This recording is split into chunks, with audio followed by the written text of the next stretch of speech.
வருவாய் தருணம் இதுவே அழைக்கிறாரே வல்ல ஆண்டவர் இயேசு அண்டை. ஆம் என் அன்புக்குரியவர்களே, நம்மை படைத்த கடவுள் நம் மீது மிகுந்த அன்பு வைத்திருக்கிறார்.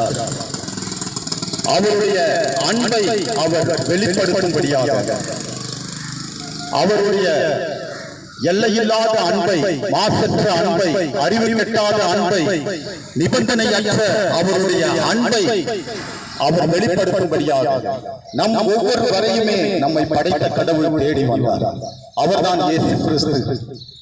ஆண்டவர் சொன்னார், வருத்தப்பட்டு பாரம் சுமக்கிறவர்களே, நீங்கள் எல்லாரும் என்னிடத்தில் வாருங்கள், உங்களுக்கு நான் இளைப்பாறுதலை தருவேன் என்று சொன்னார். ஆம், நாம் பலவிதமான பாரங்களை சுமந்தவர்களாக இருக்கிறோம்.